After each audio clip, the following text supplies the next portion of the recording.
Hello! Good morning mga friendship. Dito kami sa farm ng aking tatay. Yan o. Yan. Yan. Ikot ko kayo dito sa farm ng aking tatay. Ito yung kubo niya. Kubo. Yan. May kubo sila dito. Sa farm. Dito nag-stay si tatay at nanay ko. Tapos yan, kapatid ko doon sa kabila. Yan. Ito yung kanilang farm dito. Napunta kami dito kagabi kasi wedding 66th wedding anniversary ng tatay at nanay ko. So 66 years na sila. Wala sila dito ngayon kasi maaga pa silang maaga pa silang pumunta sa Isulan Sultan Kudarat kasi mayroon silang fellowship doon sa kanilang church. Ito yung daan. Daan nila papunta dito. Hindi pa sementado. Hindi okay man na daan. Hindi man lubak-lubak. Pero may plano na ito dito. Semento, sabi ng congressman nila. Ayan. Ito yung may dumaan. May dumaan na na tao dito. Ayan oh. May dumadaan. Kasi dito lang sa tabi ng kalsada yung itong kalsada na ito, part ito ng lupa dito ng tatay ko. Ayan. Yan. Kay? Magkadto ka kanday bibing. Ayan. Nandito maliit pa kami. Ito dito. Ayan. Ay, hello. Pagkain ng ito. Pagkain ng baka. Ayan yung pagkain ng baka yan. Yan, tapos yun ang watermelon sandia sa amin. Plantation yan dyan. Watermelon plantation. Yan. Kay tatay ko yan. Si tatay ko. Tapos may tao lang sila na nagatanim dyan. Ayan. Yung plantation na yan. Ayan. Plantation yan ng watermelon or sandia. Ayan. Ayan. Dito, din, sa tatay ko pa rin ito. Yung may mga niyog. Sa tatay ko pa rin yan.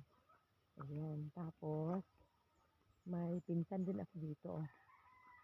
Na nakatira. Pero, part siya ng kapatid ko na nasa Bacolod City. Sa Bacolod, sila nakatira. Kaya, inalaw niyang magstay ang pinsan ko dito. Kasi wala sila dito. Yung kapatid ko na nasa Bacolod sila. Yan may bougainvillea sila dito na tanim. Ayan. May puno ng kawayan. Ayan. O dito nang gagaling yung tubig. Nakita nyo? Ayan. Ayan. Ang hose ng kapatid ko na may fish pond. May tilapia. Dito nang gagaling yung kanyang tubig. Yan. Nung maliit pa kami, malalim ito. Malalim. Tapos, wala pa silang water pump. Sila, tatay at nanay ko. Dito kami kumukuha ng tubig. Meron kaming balon dyan. Yan. Tapos, malalim ito. Tapos, dito, maraming isda. Nung maliit pa kami. Ngayon, wala na. Wala na kasi may mga farmers na gumagamit ng mga chemicals sa kanilang mga tanim, kaya nawawala yung mga isda. Dati maraming isda dito. Ayan. Ayan. Ayan oh. Ayan. Tapos, nung maliit pa kami, kumukuha kami ng maraming kangkong yan dito. Tapos, maraming snail. Oo, snail. Yan o pagkain ng baka. So, kung may alaga silang baka, ito yung kanilang kinukuha. Ayan, ayan, ayan. Ayan, sa tatay ko pa rin yun dyan. Oh, yan. Yan. Maliit pa kami. Maraming isda yan dito. Kaya lang, ginagamit ng mga farmers ay mga chemicals. Kaya nawawala ang mga isda. Ayan. Doon sa malayo, doon sa pinakamalayo, ayan o, na farm, may doon pa, may palayan doon si tatay, sa malayo doon, doon sa malayo, may ano doon ang tatay ko, may palayan pa doon, nakikita niyo yung palayan na malawak, isa doon sa pinakagitna ay palayan din ng tatay ko. Maliit pa kami, tinatamnan siya ng mais at palay. Ganyan. Ayan. Mga friendship. Ayan may baka doon kasi walang palay. Tinatamnan ng palay yan dyan, pero ngayon, pwedeng pakainan ng baka dahil walang palay. Hindi pa panahon ngayon para tamnan ng palay siguro, kaya may baka dyan. Baka. Ayan kita nyo. May baka. Nung maliit pa kami,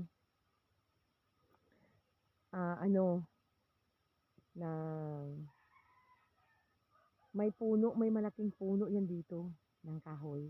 Kasi may balon dyan. Malaking puno ng kahoy na may mga bunga-bunga. Ngayon wala na yun. Tapos dito, sa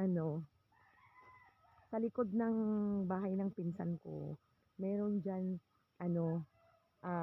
puguhan, mga quails ng kapatid ko.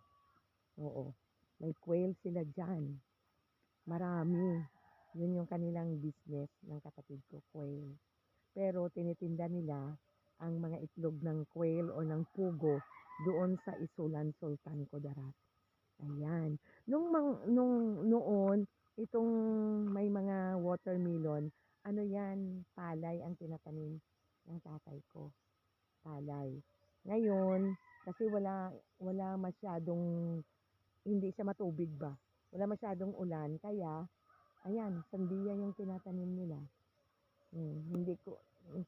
Sige, dito, bababa tayo dito, para makita niyo yung mga sandiya. Ayan ayan. Bawal? Hindi ako pwede magkanto dire. Pwede, pero pwede i-vlog. Ayan. Yan binabawalan ako ng mga tao. Yun yung mga tao na pollinate ng watermelon. Binabawalan ako nila, bawal daw sabi nila. Yan mag-harvest yan sila sa first week of April daw. Ayan. Ayan mga friendship, farm ng tatay ko. Hindi man kami palagi nagapunta dito. Kasi lalo pa ngayon, mahal ang gasolina, no? Mahal ang gasolina, kaya hindi kami palagi nakapunta dito. Kasi malayo. Malayo kami. Malayo kami dito sa ibang town kami ng South Cotabato. Malapit kami sa Jensan. So, itong Nurala, South Cotabato, malayo ito sa Jensan.